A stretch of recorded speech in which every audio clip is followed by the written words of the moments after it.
Aquiles Guevara Aragot los saluda en mi lección de Economía Liberal, semana 5.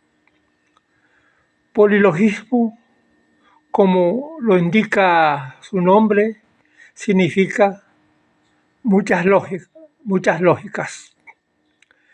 El polilogismo marxista significa que la estructura logística de la mente varía según las distintas clases sociales.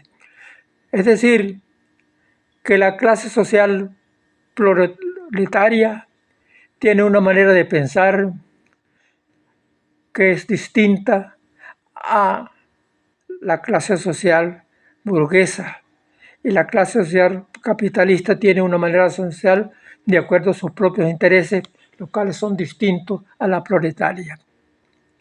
El polilogismo racista sostiene el mismo criterio respecto a la estructura mental de las razas, es decir, que las diferentes razas tienen una estructura mental que las identifica como tal y se interesan como tales. La raza judía tiene una manera de pensar que la distingue a la raza aria, y la raza aria piensa de una manera distinta a los judíos, y los judíos a los negros, y los negros a los mestizos. Es decir, que cada raza tiene una forma y una manera de pensar completamente distinta según su raza. Igualmente pasa con las naciones. Los alemanes tienen una manera de pensar que coincide con su estructura mental, que los distingue de los ingleses, de los norteamericanos y los franceses. Es evidente que, aunque esa afirmación de Marx tiene una característica que puede alejarse de la realidad, es evidente, repito, que hay diferencias entre personas de una misma clase social, de una misma raza o de una misma nación.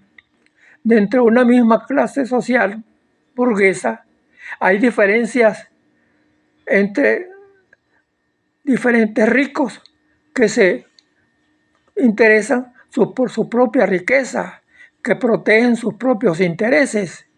Dentro de una misma clase proletaria hay personas que tienen un tipo de salario alto y otros tienen un tipo de salario bajo, y defienden cada uno de ellos sus propios intereses.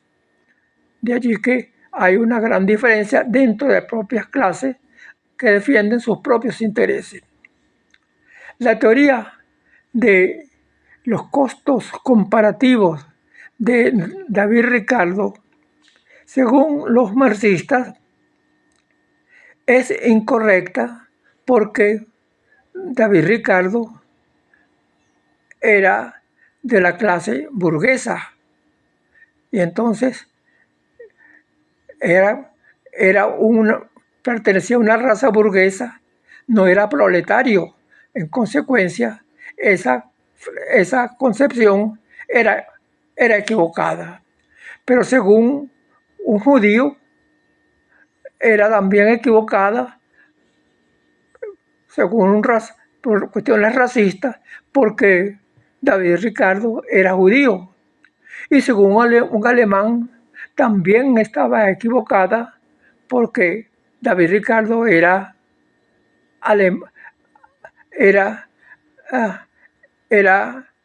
inglés. Es decir, que según la concepción parcial de cada clase social, de cada raza, de cada nación, David Ricardo tenía sus críticos que le juzgaban en cuanto a su concepción y no a la veracidad de su propia teología. Pasamos ahora a la concepción de ideología. Por ideología, el marxismo entendía una doctrina proletaria que beneficia a la clase que la formula. Es decir, que si el proletariado formula una doctrina, esa doctrina es beneficiosa, es buena. Para el marxista, el inversionista, el investigador, no busca el saber. El inversionista no busca el saber per se, el saber por el saber, sino lo que busca es su propio beneficio, su propio bienestar, porque el investigador es un investigador que no pertenece a la clase proletaria, pertenece a la burguesía, pertenece a los capitalistas, lo que busca es la riqueza. Y entonces, según los marxistas, los investigadores no buscan el conocimiento por el conocimiento mismo, sino lo que buscan es la riqueza. Lo que Marx pretendía con la doctrina de las ideologías era socavar el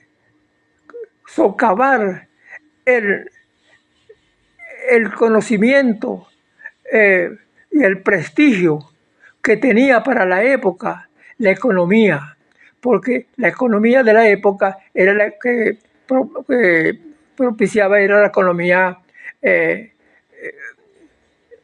la economía tenía un gran prestigio, y entonces Marx no tenía los elementos como objetar la economía clásica del momento, que era la que estaba de moda. Entonces, para ese momento, Marx se atacó de soslayo la economía clásica con sus teorías a través de los conceptos de ideología. Las teorías de las ideologías apuntaban, por otra parte, contra la economía y las filosofías del utilitarismo. El utilitarismo era una concepción que también dentro de la época de la economía clásica, puso de moda dos grandes economistas de la época que eran Bentham y John Stuart Mill. Estos dos grandes economistas propiciaron sus concepciones de la economía utilitarista para adversarla a las concepciones del hedonismo que también se puso de moda para la época. El hedonismo propiciaba de que las personas buscaban el beneficio, el bienestar a través del placer. Ese era el hedonismo. Pero por su parte, la filosofía utilitarista se pronunciaban porque la economía debería concentrarse en las cosas que prestaban utilidad, que eran las cosas útiles las que deberían beneficiar y las benefician a la sociedad. Y de allí que se plantearon la posibilidad de calcular, de medir la utilidad. Y entonces le dieron valores a la utilidad, dándole unas unidades, los llamaron útiles. Pero luego no prosperó esa forma y manera de medir la utilidad por vía cardinal, y se pasaron a medirla en forma ordinal, en forma de preferencias. Y allí surgieron las curvas de preferencias que tuvieron su moda y tuvieron su interés en la época. Se dice que el marxismo es una mutilada versión de la economía de una parte de la economía de David Ricardo, la llamada teoría de los salarios, la ley de bronce de los salarios. Según la teoría de David Ricardo, el salario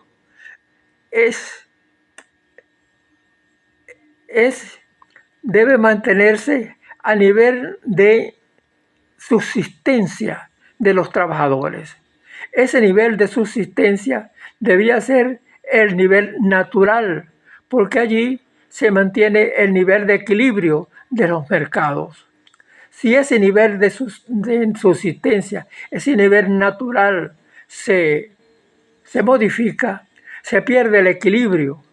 Y si aumenta ese nivel de subsistencia, si aumenta ese nivel natural, aumenta la población, aumenta la oferta de trabajo, entonces aumentaría la oferta de trabajo y entonces los salarios disminuirían y entonces se rompería el equilibrio dentro del mercado. Y la idea de la época de la economía clásica es de que el mercado debe mantenerse siempre en el equilibrio, debe mantenerse en volver a esa estructura de equilibrio. Entonces, debe disminuirse los salarios y para disminuirse el salario debe disminuir la oferta y así establecer ese mecanismo de disminuir ese nivel natural de los salarios a través del nivel de subsistencia. Según Marx, doble es el servicio que la economía se sirvió en estos respectos. Uno fue la que había prestado en lo que había servido a la economía en el triunfo del feudalismo, sobre el feudalismo, sobre la economía servil. Entonces la economía sirvió para que la economía precapitalista sucumbiera el feudalismo y irrumpiera entonces el capitalismo y surgiera entonces el trabajo asalariado y entonces prosperaran los asalariados y surgieran los asalariados y entonces la economía era una especie de manto para cubrir la economía capitalista. Los marxistas se apoyan en la... Ahora vamos a referirnos a ese proceso, cómo pasa de el precapitalismo al capitalismo y ahora cómo se pasa del capitalismo a la bienaventuranza del llamado socialismo. ¿Cómo son los pasos que van a seguirse para que pueda surgir el socialismo según la doctrina de Carlos Marx? Los marxistas se apoyan en la providencia de la historia. El primer motor sigue un plan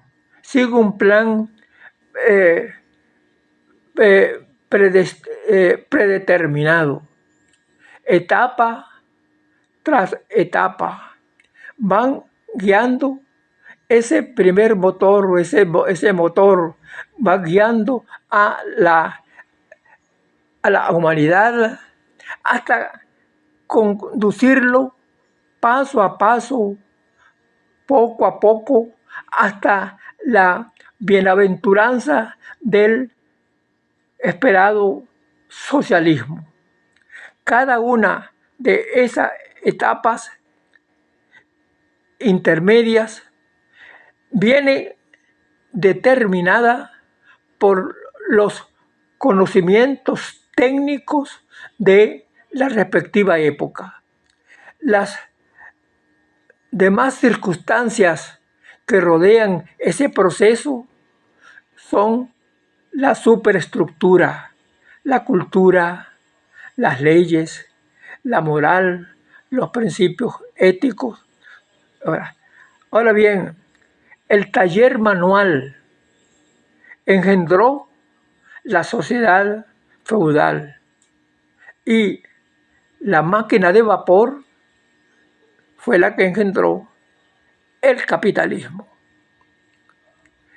El capitalismo, la voluntad y la razón tuvieron, en el capitalismo, la voluntad y la razón tuvieron un papel secundario, auxiliar. Fueron esos pasos, la tecnología, esos pasos, ese motor que fue guiando el socialismo, lo que tuvieron su fuerza, lo fueron logrando esos cambios. La propiedad capitalista es la primera que sucumbe, es la primera negación en la propiedad individual. Esa propiedad privada va a sucumbir y va en el socialismo y va a ser transformada en propiedad pública, en propiedad social, en propiedad pública de los medios de producción.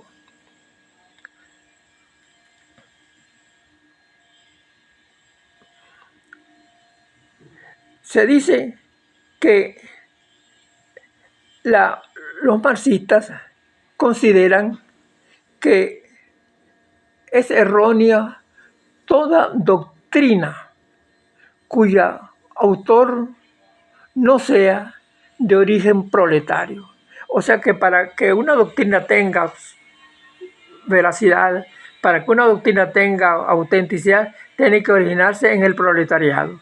Pero los dos grandes pilares del socialismo, del comunismo, son precisamente de origen burgués, porque Engels, el autor del Manifiesto Comunista, era un portentoso propietario industrial de Inglaterra que tenía grandes industrias.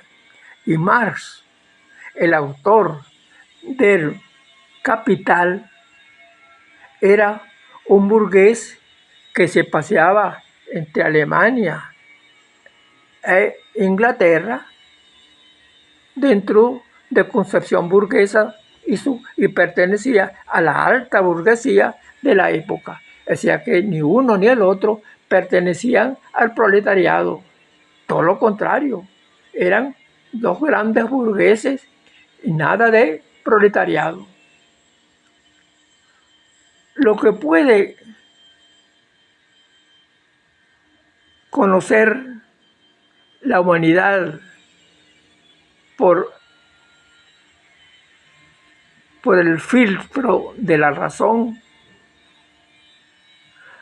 las teorías solo pueden valorarse a la luz de la verdad, no respecto al entorno en la cual se llevan a cabo. Todo conocimiento, todo razonamiento se busca buscando la verdad en la ciencia, no en el entorno en el cual se llevó a cabo. Ninguna teoría es válida si no es válida para un burgués, si no es válida para un proletario, si no es válida para un chino, para un judío, si no tiene un valor de tipo universal. Lo que detenta el poder, los que detentan el poder, pretenden silenciar a los teóricos que se oponen a sus maneras de pensar, a quien propagan otras proposiciones. Los, la, la existencia de gobiernos autoritarios es propio de la sinrazón.